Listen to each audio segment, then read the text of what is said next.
Mes chers amis, j'espère que vous allez bien, que le bon Dieu vous protège.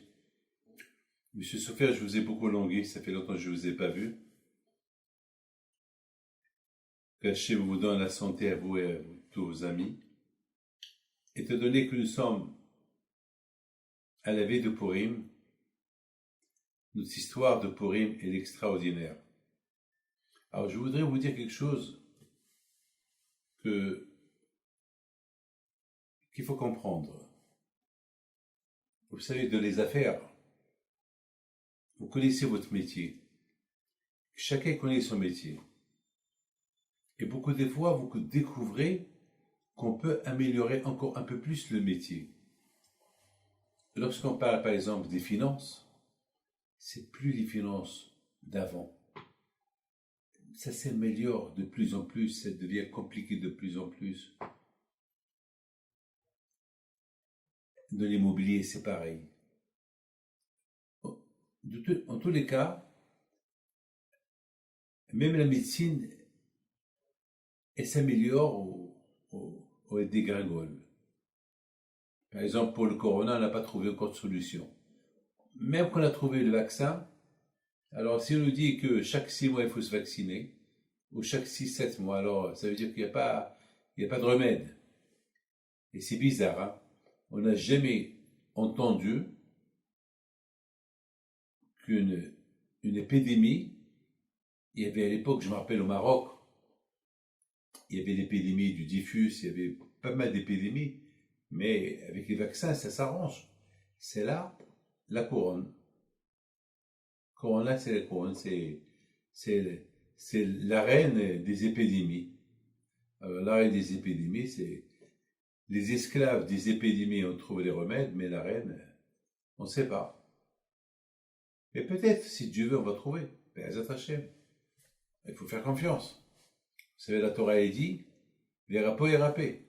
La Torah est dit que on a un problème, il faut aller chez le médecin.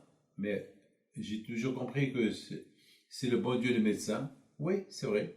C'est le bon Dieu le médecin, mais c'est le bon Dieu qui a donné la permission au médecin de faire la médecine. Parce que c'est pas tout le monde qui a accès au grand médecin. Non, quand je pourrais dire, allez-y chez le petit médecin et priez. Et je vais vous envoyer la réfoua, la délivrance à travers le médecin. Beaucoup de gens ont des problèmes de justice. C'est vrai. On a besoin de prier à Hachem, mais il y a aussi les avocats. C'est pas une contradiction. C'est pas le bon Dieu qui fait descendre en haut pour être ton avocat. Quand il va aider ton avocat à te faire gagner. Le médecin aussi.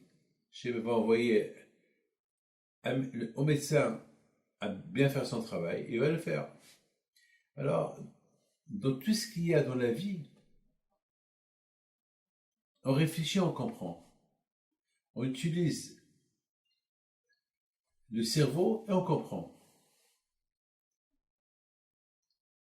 Et celui qui ne comprend pas, c'est parce qu'il ne veut pas comprendre.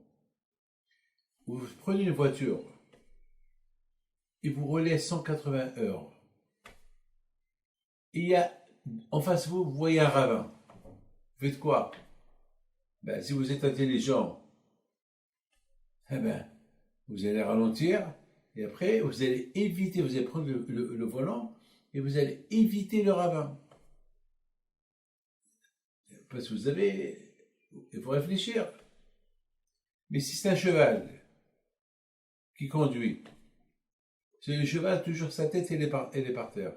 Il ne voit pas le ravin. Il court, bon, il tombe. Une fois, j'étais quelque part, je ne peux pas vous dire où.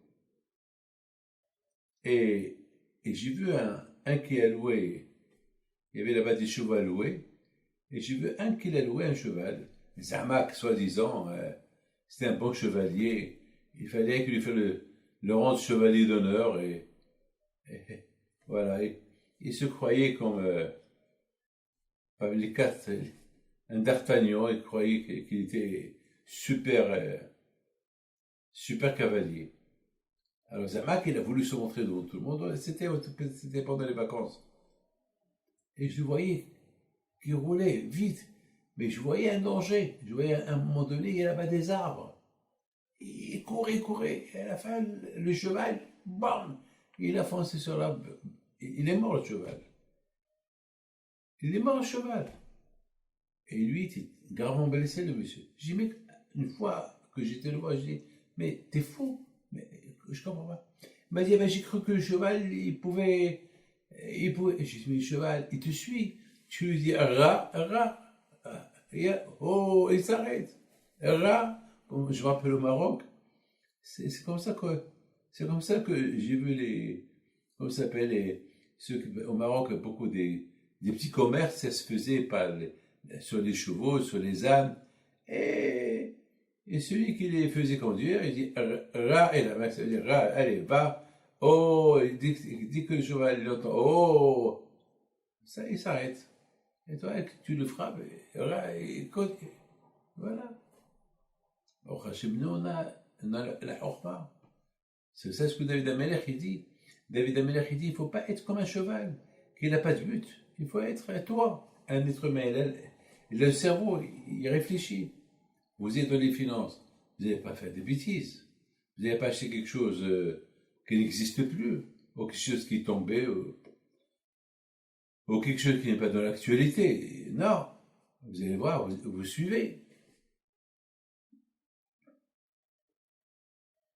Alors, dans la Torah, il y a des choses qui sont mystères. On ne les comprend pas. Pour certaines personnes qui n'ont pas les valeurs de la Torah, et pour certaines personnes qui ne vivent pas la vie de la Torah, ils ne vont rien comprendre, ils vont tourner la page. Comme quelqu'un qui n'est pas dans les finances, et tu parles des finances, il va te dire, parle-moi de la médecine. Moi, je suis plutôt médecin que dans les finances. Donc, mais il ne parle pas des choses qu'il ne connaît pas. Il y a des choses, en général, que chacun doit savoir. Tous on sait qu'il faut être propre pour manger. Si les mains sont sales, c'est pour tout le monde, ça. Il n'y a que l'animal on ne le voit pas se laver pour manger. Parce qu'il y a des choses pour les animaux et des choses pour les êtres humains, c'est comme ça la vie. Dans la Torah, si on n'a pas une connexion de la Torah, on ne va rien comprendre, on va rester aveugle, sans savoir. Jamais saura. Donc toujours on tourne la page, parce qu'on ne comprend pas. On tourne la page, on ne comprend pas. Vous savez, je vous dois pardonneur. Il y a des gens que je connais au Maroc, ils ne savent même pas qu'est-ce qu'ils lisent dans la prière. Ils ne savent rien, ils comprennent. Je veux dire, et à qui pour je les ai vus pleurer. Je les ai vus pleurer. Alors, beaucoup de fois, je demande à certaines personnes, je t'ai vu pleurer, pourquoi tu pleures? Pourquoi tu pleures? Et tu pleures que tu vas pas passer l'année, tu pleures parce que tu vas bien passer l'année. Il dit non, je pleure. Mais pourquoi tu pleures? Et c'est pas logique qu'on pleure sans raison. Tu pleures parce qu'il y a une raison. Mais pourquoi tu pleures? Ben, il comprend pas. Par contre, moi je pleure, et Kippour. Vous allez venir prier avec moi un Kippour, vous allez voir que tout à fait de Kippour, je pleure. Parce que je comprends ce que je lis. Je comprends ce que je lis. Et le fait que je comprends ce que je lis, je pleure, ça me fait pleurer. Mes amis, dans la Torah, de l'histoire de la Megillah, il y a des choses qu'on ne comprend pas. Maintenant, par exemple, on sait très bien que la raison pourquoi les Bnei Israël ont été sauvés des mains de Haman, parce qu'ils ont fait la Teshuvah. Vous savez, malheureusement, l'être humain, lorsqu'il se voit en danger, c'est là qu'il va vers Dieu. Je connais plein de monde que je ne vois jamais et qui ne sont même pas religieux, rien du tout. Mais lorsqu'ils ont un problème, ils retournent vers Hachem. Alors, les Juifs, ils étaient presque assimilés. Après la destruction du premier temple, ils étaient en Perse, ils étaient en Irak, ils étaient un peu éparpillés à gauche et à droite. Après 70 ans d'exil, ils se sont presque assimilés. Alors quand je vois pour les réunir, il a envoyé le corona de l'époque, Haman. Haman, c'était le corona de l'époque. Mais c'était pire que le corona, parce que le corona, il tue pas tout le monde. Ceux qui fait attention, il n'est pas touché. Et avec Haman, tout le monde a été touché, tous les juifs. Et Haman, il avait les adresses de tout le monde. Donc, ils ont compris, il faut faire tes choix. Ils étaient unis. Vous savez, le juif, toujours, lorsqu'il se trouve dans la détresse, lorsqu'il se trouve dans l'impossibilité au point de départ des bons temps, alors tout de suite, il fait teshuva, il va chez les rabbins pour une bracha, il fait la tzedaka à l'union. Donc mes amis, ils ont compris qu'il leur faut ça. Donc c'est ce qu'ils ont fait. Et le bon Dieu les a sauvés. Le bon Dieu les a sauvés. Donc par rapport à ça, chaque année on se souvient, parce que jamais on a vu un peuple entier condamné à mort. C'est vrai, Hitler, il a voulu tuer tout le monde, mais il n'a pas réussi, tout le temps. Même les Grecs, les Romains, toujours. Mais toujours, il y avait des Juifs qui ont échappé. Donc, il n'y a pas de problème. Mais avec Haman, aucun ne devait être échappé. Écoutez-moi, Haman, il a dit, comme que votre Dieu, il a dit qu'il faut éliminer, il faut exterminer, il faut effacer Amalek, alors moi, je vais vous effacer. Ce que votre Dieu, il n'a pas réussi à nous faire, moi, je veux vous le faire. Vous vous rendez compte? C'est ça qui a poussé les Juifs à faire une teshuva. Alors, une fois qu'on a été sauvés, Baruch Hashem, miraculeusement, alors, Hachamim, ils ont instauré de faire Purim chaque année. Pourquoi? Écoutez bien, je ne crois pas que vous savez pourquoi. Moi, je vous dis pourquoi. Le fait qu'on fait Purim, et on jeûne à Purim, un jour avant Purim, on demande à Kadosh Baruch Hu Hashem, ce qui est arrivé à l'époque de Purim, ça n'arrive pas aujourd'hui. Donc c'est la raison pourquoi on fête. On fête le miracle de Purim, pas que le miracle du passé, mais le miracle du présent et le miracle pour le futur. On ne sait pas, comme aujourd'hui les Iraniens. Ils disent qu'ils vont envoyer, ils vont effacer Israël. Ils le disent. Et personne ne dit rien. Ils sont en train de préparer une bombe atomique. Ils le disent, ils n'ont pas peur. Et je vous donne un part d'honneur. Certaines nations, s'ils pouvaient le faire, ils l'auraient fait. Par exemple, si je parle, j'accuse personne. Mais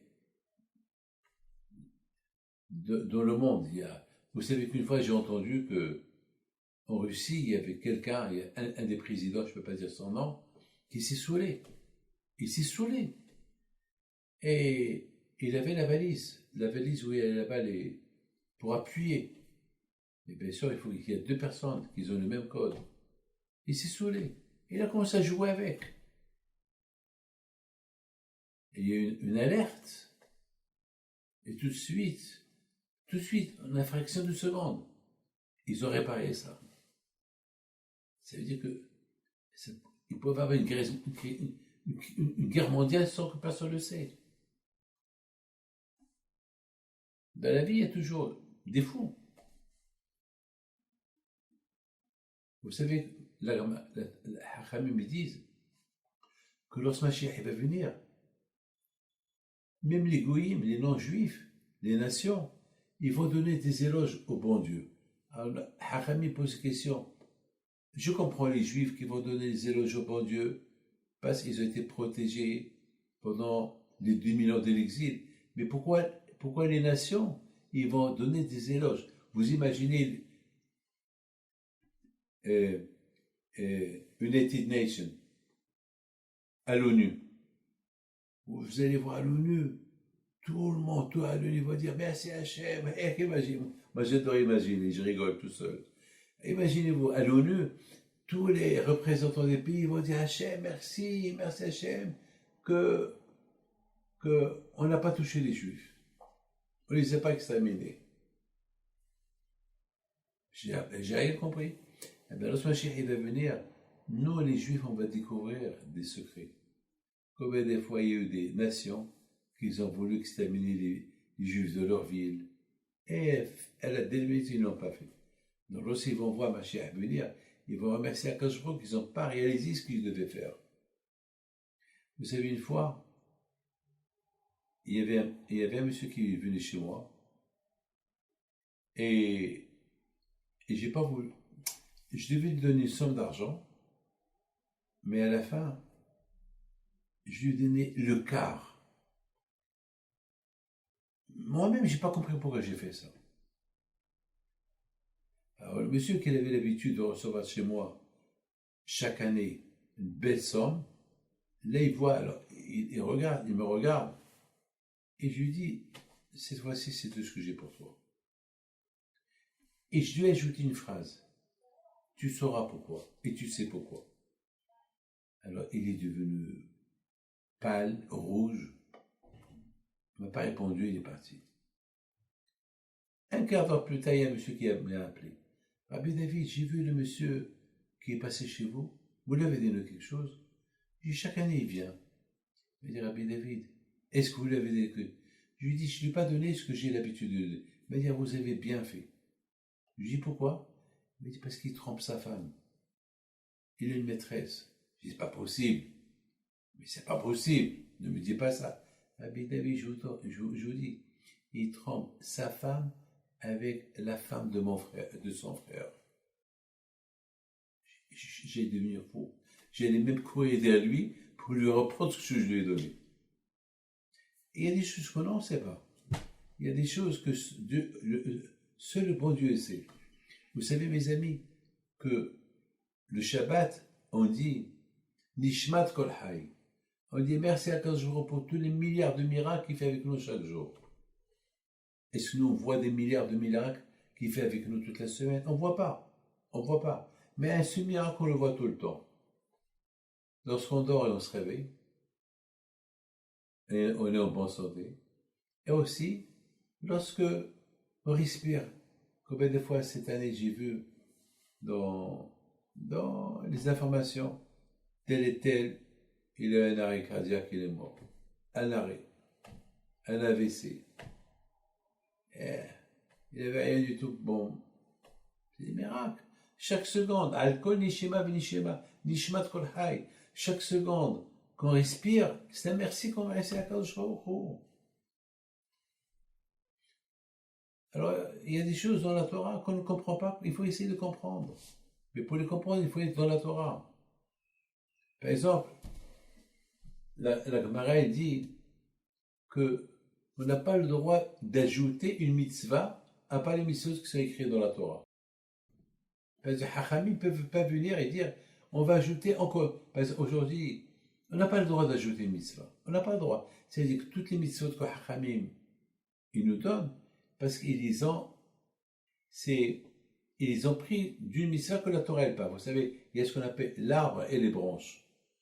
Et alors, il y a l'arbre, il y a les racines, il y a des branches, il y a le fruit.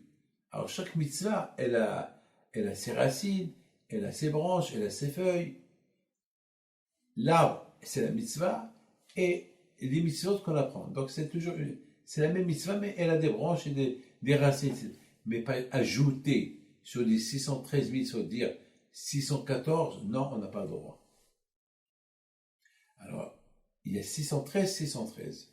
On ne peut pas avoir 614. Alors la question est, Purim. Comment Hakamim, ils ont ajouté Purim? C'est pas possible. La mitzvah de Purim, Baruch Hashem, et Akrat Megillah, merci Hashem qui nous a donné pour étudier la Megillah, et Shehianu, et il y a des halachot de Purim, il y a même une Gemara qui s'appelle Megillah. Il y a plein de halachot. Et comment la lire, comment ne pas la lire, comment l'écrire, c'est pas possible. C'est pas possible. Hakamim, ils disent que Akadosh Baruch Hu, il nous a donné 613 mitzvot, Alors la question elle se pose, je crois que c'est le Maharsha qui la pose. La question se pose, mais voilà la Megillah. Encore Hachamim, ils ont ajouté cette Megillah. Ah, vous allez me poser la question, et Hanouka aussi. Non, Hanouka non. Hanouka, c'est déjà mentionné dans la Torah de la Parasha Be'alotra. Dans la Parasha Be'alotra, là-bas, c'est mentionné Be'alotra. Ça veut dire, B, c'est bête, c'est deux. C'est mettons, on allume la Hanouka, la menorah, et il va venir un autre jour qu'on va l'allumer. Donc, les halachot de Hanouka, on les déduit de la menorah qu'il y avait au Beth Amikdash. Mais la Megillah, Purim, comment on a ajouté une mitzvah de Purim? Alors, on n'a pas le droit d'ajouter une mitzvah de Purim. Il y a 613 membres Even, l'équivalent des 613 mitzvot. Vous savez qu'est-ce qu'on dit? On dit après 120 ans, lorsque la personne quitte ce monde, c'est facile de savoir quelle faute il a fait. Dans le ciel, il voit l'être humain. Il y a 613 membres Even dans le corps, il y a 613 membres Even dans la Neshama. Le corps il reste en bas et la Neshama est monte en haut. Alors, d'après les endroits qui sont éteints, c'est là-bas qu'on sait la mitzvah qu'il n'a pas fait. Il y a des mitzvot qui sont liés avec les yeux, avec les mains, avec les pieds, avec la tête. Il y a 613 mitzvot Even. Donc, dans le ciel, on essaie à travers ce qui est éteint, ce qui est allumé. Vous savez, vous avez un avion, vous êtes pilote, et vous avez tout le tableau en face de vous. Il y a des lumières bleu, vert. Si c'est rouge, c'est dangereux. Si ça s'allume pas, il y a un problème. Ah voilà. Lorsque la personne arrive au monde, dans l'autre monde, tout ce qui est allumé vert, ce qu'il a fait. Ce qui est allumé rouge, waouh, alarme. Et ce qui est éteint, c'est éteint malheureusement. Donc, Hachamim, ils ont ajouté cette mitzvah. Alors moi, j'ai donné une belle réponse. La réponse que j'ai donnée sur Purim, que pourquoi Hachamim, ils ont ajouté la fête de Purim, avec des lois de Purim, et plein de choses, eh ben c'est parce que Purim, il a un lien avec Amalek. Et la Torah dit, il faut effacer Amalek. Faire la guerre à Amalek. C'est quoi Amalek? C'est le doute. Si vous calculez le mot Amalek, faites le calcul Aïn, même, Lamed, Khouf, c'est le même calcul de Safek, le doute. Pourquoi on n'aime pas Amalek? Pourquoi Hachem a dit qu'il faut l'effacer? Parce qu'il a semé le doute. Il nous a refroidi de la émouna. Eh bien, ça, c'est le travail de Haman. Haman, qui était petit-fils de Amalek, il a voulu dire aux Juifs, votre Dieu ne nous a pas effacés, moi je veux vous effacer. Ah, tu veux l'effacer? Ah ben ça tombe très bien. Tu vas être une branche d'effacer Amalek. On ne va pas ajouter la fête et la halakha de la Megillah en plus, non. La Torah, elle a dit, il faut effacer Amalek, alors on va t'effacer. Et donc, lorsqu'il y a eu le miracle, que les Juifs ils sont restés vivants, donc, de ce moyen pour effacer Amalek, on fait la fête de Haman, de Mordechai et Esther, qu'ils ont effacé Amalek, et on dit Arour Haman, Baruch Mordechai, Arour Zeresh, Baruch Esther, etc., etc., etc. Voilà, Rabotai. Finalement, ce qui en sort de tout ce que je vous ai dit, c'est que finalement, on n'a pas ajouté une mitzvah de Purim, parce qu'on n'a pas le droit d'ajouter une mitzvah. La Torah, elle a donné 613. Alors la mitzvah de Purim, c'est pas 614. C'est une branche de Mehiat Amalek. C'est une branche du pasuk qui dit qu'il faut effacer Amalek. Malheureusement, Shaoul, le roi, il n'a pas effacé. Alors ses petits-enfants, Mordechai et Esther, qui étaient des petits-enfants de Shaoul, le roi, c'est eux qui l'ont effacé. Donc cette fête qu'on fête, c'est pour fêter avec la simha que Hachem nous a aidé d'effacer Amalek. Et en plus, on a gagné quelque chose. On a fait une tishuva. Merci à Haman. Merci beaucoup à Haman. Grâce à toi, on a gagné une avec des mitzvot. C'est grâce à Haman on peut appliquer bien Arur Haman, effacer Amalek. Lorsqu'on dit Arur Haman, tout le monde tombe. Tout le monde. Alors, en faisant ça, eh ben, on élimine les Amalekim. Donc voilà une manière comment éliminer Amalek avec cette fête de Purim. Mes amis, ce cours de Torah, il soit pour votre santé, la joie, la prospérité, une bonne parnassa, et bien, Rabbi Himpido soit avec vous. Amen, que Dieu vous protège.